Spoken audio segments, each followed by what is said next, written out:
이른바 고발 사주 의혹 사건, 전국을 뒤흔들고 있습니다. 여야의 공방이 뜨거운데요. 김형준 명지대 교수, 서영주 더불어민주당 상근 부대변인과 이야기 나눠보겠습니다. 안녕하세요. 네. 네, 안녕하세요. 안녕하세요. 앞서 영상을 통해 보신 것처럼 이번 사건과 관련해서 총선 개입한 검풍이다. 아니다. 이 저급한 정치 공작이다. 이렇게 여야의 시각차가 확연하게 지금 드러나고 있습니다. 관련해서 두 분의 기본적인 생각이 좀 궁금하거든요. 어떻게 생각하십니까? 예, 이거는 이제 문제의 핵심을 좀 봐야 된다 이렇게 생각을 하는데요. 이 문제의 핵심은 이게 지금 윤석열 후보죠. 전 검찰총장 시절에 있었던 이야기인데 드러난 거로는 김웅 지금 의원께서 말하는 바는 지금 손준성 검사와 이야기를 나누고 그다음에 뉴스 보도에 따르면은 고발장을 받았고 이런 부분에서 인정을 했어요. 근데 그 핵심을 보면 검찰총장의 오른팔이 야당 정치인에게 문건을 주는데 그 문건 자체가 여권 정치인에 대한 고발 이런 문제에 대해서 좀 이거를 당에 전달을 해서 좀 고발하게 해달라. 이 자체는 지금 김웅 의원이 어느 정도 인정한 바 이 부분도 대단히 잘못된 거다. 이 자체는 이 사실 자체만으로도 이미 이거는 그 검찰이 정치에 개입을 해서 나름대로의 검찰 공작을 했다. 예, 그렇게 볼 수 있을 것 같거든요. 그래서 이 부분부터 저희가 드러난 사실부터 확실하게 짚고 가야 된다. 그렇게 좀 보고 있습니다. 네, 지금 앞서 대변인께서 그 김웅 의원이 손준성 검사로부터 고발장을 받았다는 사실을 인정했다라고 말씀을 해주셨는데 김웅 의원의 해명은 일단 잘 기억이 나지 않는다라는 취지고 전반적인 취지는 관련된 의혹을 부인하고 있다는 점을 제가 다시 한번 말씀을 드리고요. 교수님께서는 어떻게 생각하십니까? 지금 이것과 관련돼서는 항상 말씀을 드리지만은 아주 객관적인 사실과 조사를 통해서 나온 근거를 가지고 얘기를 하지 않으면 저는 그냥 그 자체로 공방으로 끝납니다. 근데 두 가지 면에서 지금 이제 자꾸만 우리 한국 대선 과정 속에서 나쁜 관행이 시작이 되고 있는데 일종의 가정법이에요. 그러니까 지금까지 얘기했던 것이 사실이라면 국기문란이다. 당연하죠. 이게 사실이라면 엄청난 사건인데 그 사실인지 아닌지에 대한 거는 없이 그냥 굉장히 드러난 몇 가지 사실을 가지고 얘기한단 말이에요. 지금 손준성 지금 검사 얘기는 전달한 적이 없다고 얘기를 지금 하고 있잖아요. 그 두 번째는 지금 김웅 의원이 오락가락하고 있어요. 제가 볼 때는. 아니 그렇게 중요한 것을 기억 못한다고 할 수 있나요?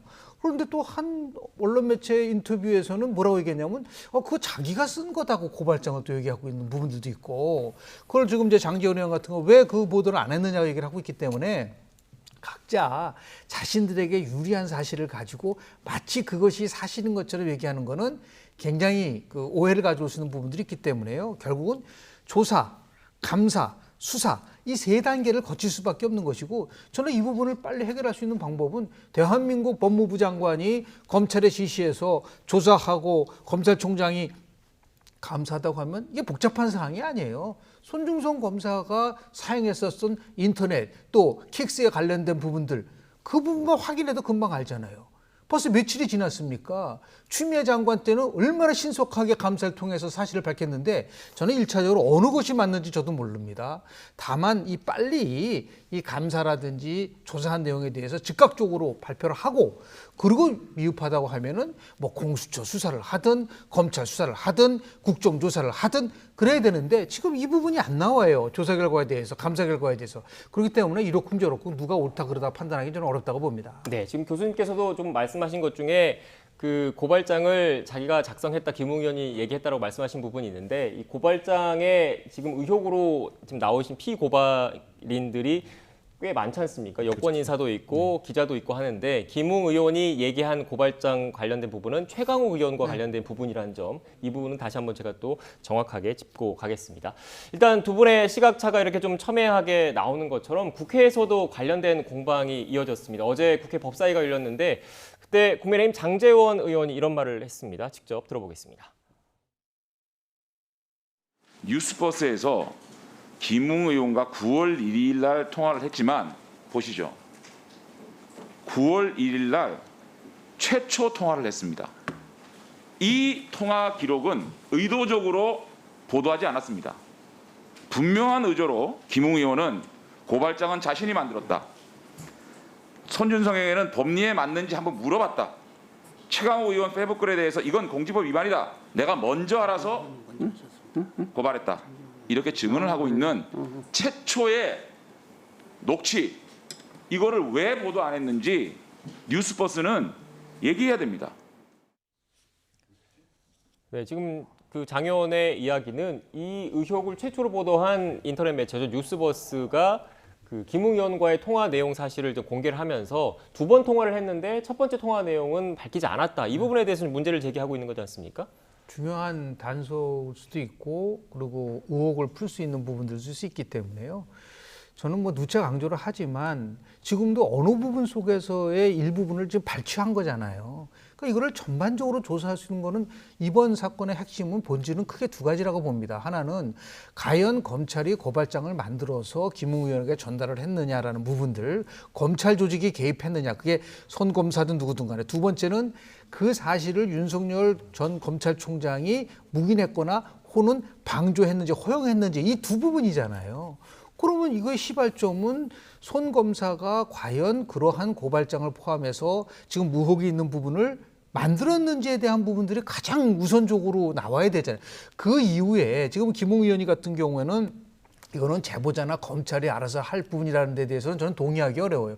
그게 어떻게 검찰과 제보자의 문제입니까? 자기가 직접 그 뉴스버스 얘기하는 김웅 의원이 지금 핵심적으로 사항이 돼 있기 때문에. 그리고 지금 뭐 작년 4월 3일이면은 한 1년 6개월밖에 안 되는 건데 그 중요한 거를 기억을 못 한다고 할 수가 있나요? 그러니까 시작은 빨리 손 검사와 관련된 부분을 1차적으로 감사해서 결과를 나오고 두 번째 단계가 그렇다고 한다면 김웅 의원에 대한 부분들 마지막 세 번째가 제일 확실한 거는 제보자 조사하면 아주 깨끗하게 해결이 될 수가 있는 거죠. 근데 제보자는 이제 보호 차원이 있는 부분들이기 때문에 앞에 두 부분에 대해서 빠르게 이 문제는 풀 수 있는 충분한 여력이 된다고 보기 때문에 검찰이 빨리 이 김호수 검찰총장이 이 부분에 대해서는 빠른 결론을 내릴 수 있도록 조사를 좀 감사죠. 그러니까 빨리 진행하는 것이 옳은 처방이 아닐까 생각을 좀 합니다. 네, 대변인 그런데 지금 어제 장제원 의원이 제기한 문제는 뉴스버스 측에서 그 통화를 의도적으로 첫 번째 통화를 의도적으로 누락했다라는 거를 좀 강조하기 위해서 얘기를 했는데 그 과정에서 앞서 제가 최강욱 의원 얘기를 했지만 김웅 의원이 최강욱 의원 관련된 고발장은 자신이 작성을 했다. 이런 내용이 장제원 의원의 발언을 통해서 드러났거든요. 그래서 이 부분이 사실로 확인된 것 아니냐 이런 공세를 또 민주당 입장에서는 펼 수 있을 것 같은데 어떻게 보십니까? 이게 초반에 제가 말씀드렸듯이 김웅 의원하고 손준성 검사하고 이미 얘기를 하고 논의를 했다면 최강욱 의원에 대한 지금 현재 상태는 기소가 돼 있잖아요. 그러면 그 고발장을 쓴 게 김웅 의원이라고 본인이 이야기를 했고 그거를 고발장을 접수를 해서 수사하는 쪽이 검찰이었어요. 근데 그 수사를 하는 그 검찰하고 논의를 해서 자문을 구해서 그 고발장이 접수돼서 기소가 됐다. 이거는 정치 기소죠. 예, 네. 그렇게 볼 수 있을 것 같습니다. 지금 이제 두 분의 말씀을 좀 들어보고 또 앞서 장제원 의원의 녹취까지 좀 들었는데 이 과정에서 어떻게 보면 핵심 인물이 김웅 의원이지 않습니까? 그런데 이런 논란을 좀 키운 게 김웅 의원의 이런 해명이 명확하지 않고 명쾌하지 않은 부분이 좀 의혹을 오히려 더 확산하고 있다는 지적도 사실 나오고 있는데 그동안 김웅 의원이 어떻게 해명을 해왔는지 관련된 그래픽이 준비가 되어 있는데요. 그래픽을 좀 띄워주시겠습니까? 일단 김웅 의원의 해명입니다. 일단 이번 건과 이거는 지금 관련된 의혹 관계도고요. 해명을 좀 주시면요.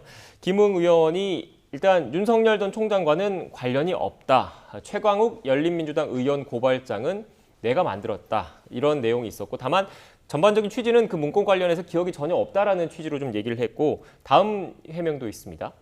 고발장을 내가 썼는지 손준성 검사로부터 전달받았는지 기억나지 않는다. 제보는 항상 당에 전달해왔기 때문에 의혹이 조작이 아니라면 내가 한 게 맞을 것.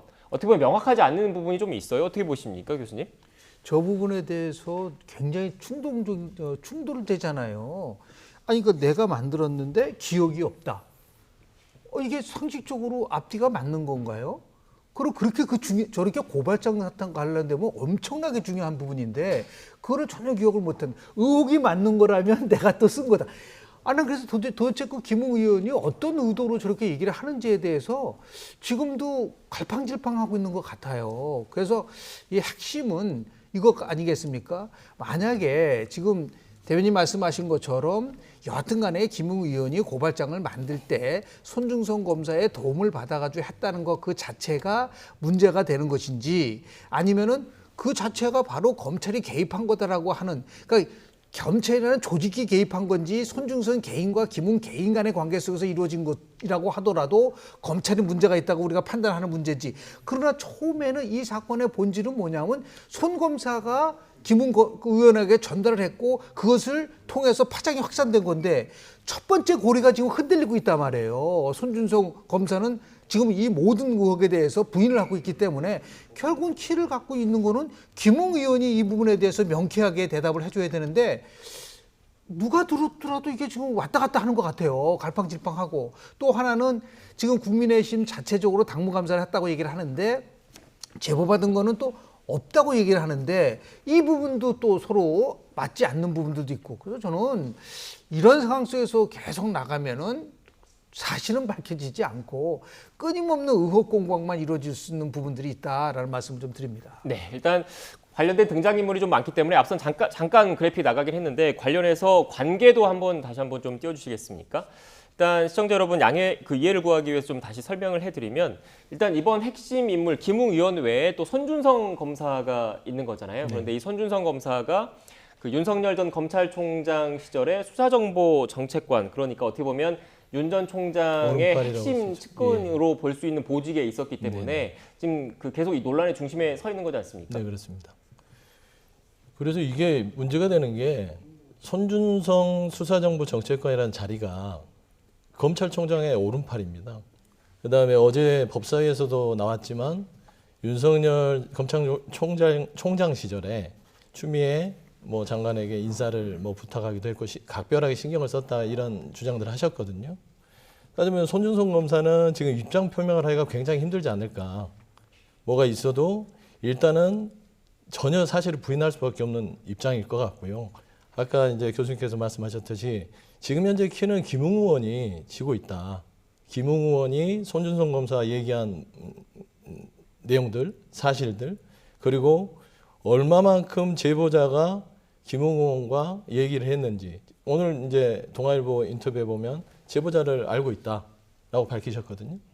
그러니까 그 자체만으로 김웅 의원이 속속들이 그 내용의 모든 걸 알고 있는 핵심 키다, 그렇게 보시면 될 것 같습니다. 네, 예. 지금 관련된 관계도가 나가고 있는데 중간에 손준성 검사가 수사정보정책관 핵심 인물로 일단 거론되고 있습니다. 하지만 그 손준성 검사 같은 경우에는 근거 없는 의혹 제기에 대해서 강력한 법적 조치를 취할 예정이다라면서 전혀 관여한 바가 없다라고 강하게 지금 계속 부인하고 있다라는 사실 다시 한번 시청자 여러분께 말씀을 드리고요.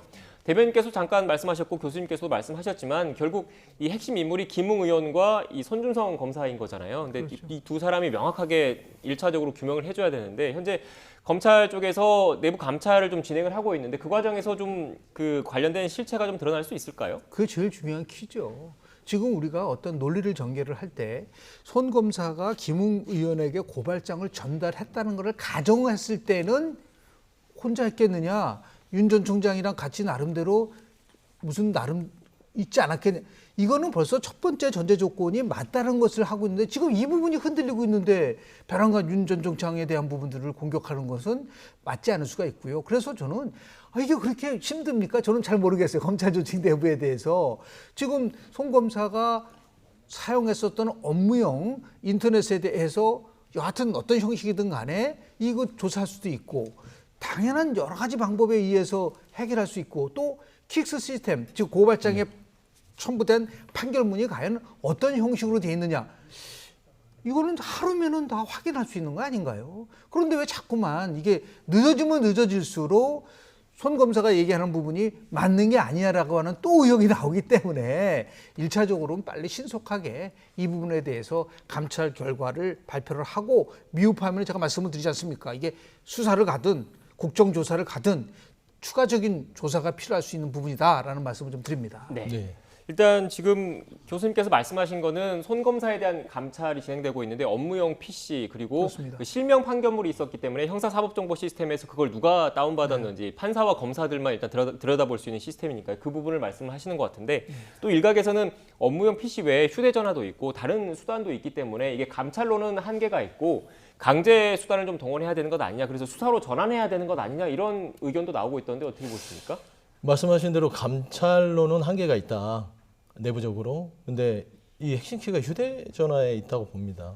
요즘에 다 휴대전화로 왔다 갔다 하고 예전에 보면은 그 검사들이 관련된 사건이 하나 있었는데 정확하게는 좀 기억이 안 나는데 그 검사 네 명이 다 휴대폰이 분실되거나 깨지거나 망실이 됐던 그러면서 혐의 없음으로 해서 이렇게 좀 위험화됐던 사건이 있습니다. 근데 제가 봐서는 지금 손준성 검사나 김웅 의원이나 지금 휴대폰을 어느 정도 조사를 할 수 있어야만 실체적인 어떤 사실 확인에 접근할 수 있지. 컴퓨터 같은 경우는 이렇게 검찰 같은 경우는 정기적으로 이렇게 포맷을 하거든요. 그러니까 이게 지금 가져와서 1년 6개월 전에 1년 넘은 전에 그 자료가 있을지 거기에 대해서는 조금 의심이 됩니다. 네. 예. 지금 대변인의 말씀을 좀 들어보면 민주당 입장에서 어떻게 보면 공세 수위를 점점 높여가는 측면이 좀 있어 보이는데 관련해서 녹취가 또 있습니다. 국민의힘 이준석 대표 인터뷰 내용도 있습니다. 함께 듣고 오겠습니다. 윤 후보의 실체가 드러나고 있습니다. 검찰에서 수사 아닌 정치를 했던 검사, 현 정부와 갈등하며 쌓은 인지도가 유일한 자산인 정치 검사에 불과했습니다. 대검과 법무부의 진상조사로 그칠 일이 아닙니다. 고발이 접수된 공수처는 정치검찰의 국기문란 사건의 실체적 진실을 밝히기 위해 빠른 수사에 착수해야 할 것입니다. 10월 1일부터 21일까지인데 이 국정감사에서도 철저하게 윤석열 후보를 증인으로 채택을 해서라도 이런 부분들 명확히 밝혀내야 한다고 생각합니다. 윤 총장이야 뭐 그냥 이 부분에 대해서는 굉장히 개괄적으로 이야기했고요. 본인은 한 점 뭐 이렇게 뭐 그 떳떳하다, 부끄러운 게 없다 이런 취지로 말씀하셨고. 근데 뭐 윤 총장 입장에서는 애초에 이게 좀 양식 같은 경우에도 이 검사가 쓴 고발장은 아닌 것 같다. 그 정도 이야기하시더라고요. 네, 지금 민주당에서는 윤석열 전 총장을 국정감사장에 세워야 한다 이런 얘기까지 나오고 있는데 어떻게 보십니까? 필요하다면 뭐 여러 가지 조사는 다 해야겠죠. 그런데 분명히 또 이제 국민의힘에서는 형평성 문제를 얘기를 하겠죠. 지금 이재명 후보와 관련된 의혹은 없습니까? 굉장히 많아요. 그런데 보세요. 이재명 후보가 지난 지방선거 과정 속에서 형을 강제로 입원했다는 부분에 대해서 얼마나 많은 의혹이 있었습니까? 대법원 판결이 어떻게 나왔죠? 아니라고 판단 났지 않습니까? 그때 엄청난 의혹을 가지고서 조사도 하고 다 했는데 뭐 국정감사, 국정조사 다 필요할 부분이 있겠죠. 그러나 분명한 건 이건 대선 국면이기 때문에 1차적으로 감찰 조사 결과가 어렵다 하더라도 감찰 조사 결과 밝혀보란 말이에요. 밝혀보고 이렇게 얘기를 할 수 있겠죠.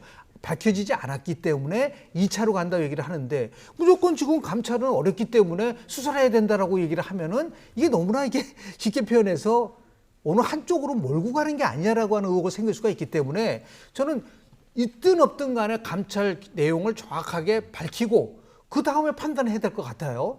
이게 공수처로 갈 것인지 국정조사로 갈 것인지. 다만 이게 지금 10월 달에 여권의 나름대로 경선이 첨예하게 대립되고 있는 상황 속에서 유력한 대권 후보를 국정감사장에 불러가지고서 공격을 했을 때는 불공정 공천에 대한 부분들이 있을 수 있고 그래서 쉽지는 않을 거라고 좀 봐요. 오히려 차라리 그냥 공수처에서 충분하게 만약 수사를 한다고 한다면 준비를 하고 그리고 딱 경선이 끝나자마자 바로 즉각적으로. 왜냐하면 지난 2007년대 BBK 사건과 관련돼서는 국정조사까지도 했지 않습니까? 그렇기 때문에 저는 국정감사보다는 아주 공식적인 공수처에서 수사하는 것이 또 나름대로 효율적이지 않을까라는 생각을 좀 개인적으로 합니다. 네. 그 어제도 좀 한 말씀 드리면 어제 법사위에서도 박범계 법무부 장관께서 합동 감찰을 해서라도 속도를 내서 일단 사실 확인을 하고 그 사실 확인이 드러났을 경우에 수사로 해서 이 의혹 해소를 빨리 털어야겠다. 네. 아마 이제 그런 의미일 겁니다. 불공정 경선, 이 선거. 그래서 제가 봐서는 지금 오늘 이준석 대표께서도 입장을 밝히셨던 건 필요하다면 국감의 증인으로도 윤석열 후보를 꼭 그렇게 거부할 이유는 없다 이런 얘기를 하셨거든요. 그래서 이 의혹 자체는 김웅 의원과 손준성 그 검찰총장의 오른팔인 손준성 정책관의 이 내용 자체만으로도 가져도 여야가 이거는 심각하게 문제의식을 갖고 검찰의 중립성의 문제고 권력의 사유화의 문제인데 이거를 그냥 넘어갈 수는 없는 문제다. 그래 보고 있습니다. 네. 그런데 또 국민의힘 쪽에서는 이준석 대표의 오늘 발언이 그 감찰 결과가 좀 미진하면 수사로 전환하는 것은 가능하다 이런 취지의 발언이었다라고도 해석을 할 수도 있을 것 같은데요. 네, 그렇습니다. 네. 그럼 당연한 수순이죠. 미흡하다 보면은 그렇게 나오는데 다만 정말 감찰 결과 우리가 모르니까 네, 그렇죠. 어떤 내용이 나올지를 모르는데 이렇게 꿰맞추기지 수사를 해서는 안 되는 거죠. 왜냐하면 지금 대선 경선 과정이기 때문에 그래서 1차적으로 그 내용을 일단 감찰 결과를 좀 봐야 될 것 같아요. 그 보고 나서 이제 또다시 이제 판단을 하게 되면 최소한도 조그마한 아직 의혹의 부분이 여전히 있다라고 하면 그때야 뭐 수사 전환할 수밖에 없는 상황이고 그것을 피할 수는 없을 거라고 좀 보기 때문에요. 1차적으로 저는 그 부분에 대한 감찰 결과를 빨리 신속하게 그리고 정확하게 발표하는 게 우선적으로 필요하지 않을까 생각을 좀 하게 됩니다. 지금 일단 두 분의 말씀을 전반적으로 들어보면 일단 검찰 내부에서 손준성 검사에 대한 감찰이 좀 진행되고 있기 때문에 1차적으로 감찰 결과를 먼저 보고 그 뭐 정치 공세를 하든 아니면 뭐 국정감사를 하든 이 부분은 좀 추후에 판단을 해봐야 된다는 판단이신 것 같고 대변인께서는 일단 감찰 결과와 별개로 정치적인 책임도 일단 의혹이 불거졌으니까 좀 져야 된다 이런 취지이신 건가요? 거기에 덧붙여서 정치적 책임뿐만 아니라 한 가지 분명한 거는 윤석열 후보께서 이 사안이 나름대로 밝혀진 바가 있거든요. 뉴스버스라는 그 언론 보도에 따르면 어느 정도 실체적인 진실이 밝혀졌기 때문에 거기에 대해서 본인의 입장을 좀 이렇게 분명하게 국민들한테 이건 아니다. 내가 이래서 이렇게 될 수가 없다. 이거는 손 검사와 뭐 김웅 의원과의 관계일 것 같다. 이렇게 좀 입장을 밝혀주셔야 되는데 그냥 정치 공작이라는 그런 프레임 뒤로 숨어버리셨어요. 이거 좀 무책임해 보이시고 그래서 좀 저는 감찰과 이런 부분들은 이게 윤석열 총장의 관련성이 아니라 김웅과 손준성 검사의 그런 관련성은 감찰을 통해서 조사를 하고 정치적으로 대선 후보로서 나온 윤석열 후보는 정치적인 입장을 국민 앞에 분명히 입장을 밝히셔야 된다. 그런 입장입니다. 네, 그런데 지금 이 자리에 윤석열 전 총장 측이 없어서 제가 윤 전 총장 측은 이렇게 생각할 수도 있을 것 같아서 제가 반론을 드리면 관련된 보도가 불거지고 의혹이 제기된 이후에 뭐 물론 다른 일정이었지만 그 공개적인 석상에서 전혀 관계가 없다라고 그 의혹 자체를 전면 부인을 했고 또 별도의 또 해명 자료 이것도 냈더라고요. 네. 그거 왜 추가적으로 더 필요하단 말씀이십니까? 그러니까 좀 더 좀 구체적으로 뉴스버스라는 언론에 나온 내용들에 대해서 국민들이 납득할 수 있는 해명을 하셔야 된다. 이게 그냥 단순하게 본인이 예전에 검찰총장 시절처럼 사실 모른다, 그런 적 없다 이런 게 아니라 지금 대선 후보로 나오신 거잖아요. 그러면 국민 앞에 그런 의혹들을 해석해서 계속 얘기를 해주셔야죠, 분명하게. 네, 전혀 관련이 없다라는 정도의 취지로는 그건 좀 부족하다고 부족하다라는 생각합니다. 아니 근데 말씀이시죠. 관련이 없다고 얘기를 하는데 추가적으로 밝히라는 거는 논리적 충돌이죠. 조그마한 거라도 손 검사와 김웅 의원 간의 관계 속에서 뭔가 정말 돌이킬 수 없는 팩트가 나온다면야 추가 그걸 밝히는데 지금 그 자체가 이루어지고 있지 않은데 지금 손 검사는 절대로 그런 생각이 없다고 얘기를 하는데 벼랑간 무슨 뭐 윤 총장 보러 전 총장 보러 입장을 밝히라? 그건 굉장히 과도한 주문이죠. 그래서 좀 차분하게 지금 필요가 있다. 예를 들어 조금이라도 아주 정말 티끌만한 거 하나라도 손 검사와 김웅 의원 간의 관계가 만약에 사실로 밝혀진다면 그때는 당연히 어떠한 입장을 밝히겠죠. 그건 너무나 당연하게 밝히셔야 그렇죠. 되고 이 문제의 핵심은 고발장의 내용을 보면 윤석열 총장과 검찰에 대한 항변이 아니라 김건희 씨라는 부인 내용까지 들어가서 내용이 아주 상세하게 돼 있지 않습니까? 그럼 왜 그게 돼 있는지 그건 나도 모르는 일이다가 아니라 송 검사가 본인의 오른팔이고 그게 이렇게 전달이 됐고 했으면 거기에 대해서 이 정도 입장은 밝혀주셔야 국민들이 좀 납득이 되지. 그냥 모르겠다 하고 그냥 뒤로 빠져서 정치 공작이라고 있는 거는 좀 무책임해 보인다. 그런 말씀 드리는 네, 거죠. 일단 이 부분 같은 경우에 지금 대변인 말씀을 좀 정리를 하면 그 윤 전 총장이 부인을 하긴 했지만 관련해서 유력 그 대권 주자로서 좀 더 책임감 있게 제기된 의혹에 대해서 충실하게 해명해야 될 필요가 있어 예. 보인다 이런 말씀으로 좀 그렇습니다. 정리를 하고요. 일단 관련해서 윤 전 총장 의혹 모두 부인하고 있지만 국민의힘 경선에도 영향을 미치는 것 아니냐 이런 그 분석도 나오고 있습니다. 특히 그 최근에 홍준표 의원의 상승세가 두드러지는 여론조사 결과가 좀 나오고 있지 않습니까? 관련해서 어떻게 전망하십니까, 교수님께서는? 뭐 지금 뭐 확장성의 문제냐 역선택의 문제가 굉장히 뭐 갑론을박이 있었었잖아요. 그런데 국민의힘의 입장에서 봤을 때는 오히려 좀 나은 거죠. 일강 체제로 가는 것보다는 뭐 같이 홍준표, 윤석열 또 다른 후보들이 같이 이렇게 지지가 올라간다는 거는 바람직한데 현재 홍준표 후보의 지지율 상승이 어떤 요인에서 이루어질 것이냐는 것은 다양한 해석이 가능합니다. 예를 들어서 홍 의원은 뭐라고 했냐면 20, 30대 중도층에서 본인이 지지가 확산되기 때문에 이거는 뭐 역선택의 문제가 아니다라고 얘기를 하고 다른 측에서는 아니 뭐 민주당 지지층이라든지 진보라든지 호남에서 지나치게 높게 나오기 때문에 그건 실체가 없는 거다라고 주장을 하고 있지만 여하튼 간에 지금 두 후보 간에 굉장히 박빙이라고 하는 여론조사 결과들이 굉장히 많이 나오고 있는 상황 속에서 지금 고발 사주 의혹이 터졌단 말이에요. 이게 어떻게 반영될 거냐는 통상적으로 여론조사는 여론이 형성되는 기간이 한 5일 정도 됩니다.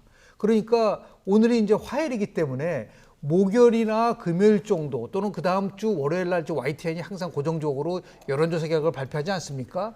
이게 반영될 가능성이 굉장히 크지 않느냐라고 하는 특히 중도층의 표심을 흔들 수 있는 부분들이 있기 때문에 당연히 국민의힘의 경선 판도에 영향을 줄 수 있을 것이다. 비슷한 게 지난 그 1차 컷오프에서 민주당이 이재명 후보에 대해서 집중적으로 다른 후보들이 비판을 하면서 이재명 후보 지지가 약간 추락했었고 이낙연 후보 지지가 올라갔었던 부분들이 있지 않습니까?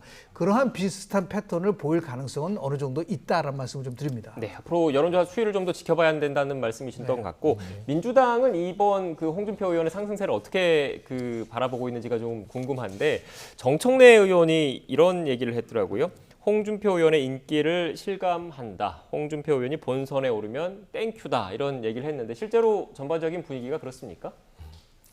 저거는 이제 정청래 의원님의 개인적인? 생각이신 것 같고요. 네. 홍준표 의원은 좀 관록이 있죠. 이제 관록이 인정받아서 좀 이렇게 이 본선에 들어가니 레이스가 들어가니까 조금씩 본인의 관록을 발휘하는 것 같고요. 그다음에 홍준표 의원은 예전에 대선에 한번 출마하셨던 분이에요. 그러다 보면은 국민들의 인지도나 뭐 이런 면에서 지금 다 이렇게 정치를 하지 않으시고 들어오신 분들에 비해서는 조금 더 유리한 국면에 있지 않냐. 그리고 20대, 30대 지지층들이 홍준표 후보에 굉장히 많은 지지를 보내고 있는 상황인데 제가 봐서는 묘한 매력이 있으신 것 같아요. 20, 30대에게.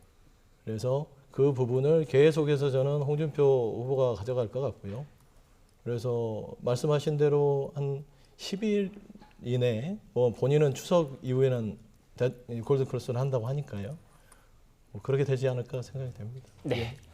마지막으로 민주당 경선 얘기도 해봐야 될 것 같은데 지금 부대변인이시니까 좀 조심스러우실 것 같아서 교수님한테 여쭤볼게요. 지금 이재명 그 지사가 충청 지역에서 이낙연 전 대표에게 사실상 압승을 거뒀지 않습니까? 이런 흐름을 계속 이어갈 수 있을 거라고 보십니까? 한국 선거 과정서 보면은 이제 밴드웨건 이펙트라고 해서 1등에게 표를 몰아주고 언더닥이라 해서 2등이 이제 추격하는 것 같은데 보통 밴드웨건 이펙트가 훨씬 강한데요. 이번 충청 지역에서의 결과는 두 가지를 함의합니다. 하나는 이재명 대세론이 굉장히 굳건하다는 거와 두 번째는 당원 권리당원에서 이렇게 높게 나왔다는 거는 친문 당원들도 이재명 후보의 비토에서 이제는 본선 경쟁력을 생각하면서 가고 있기 때문에 아마도 대구 경북에서는 이거보다 더 벌어질 가능성도 있지. 물론 1차 선거인단 이제 9월 12일 날 어떤 결과 나올지는 모르겠죠. 선거는 뭐 예측하기 어려운 부분이기 때문에요. 다만 1차 선거인단에서도 정말 큰 차로 이재명 후보가 앞선다고 한다면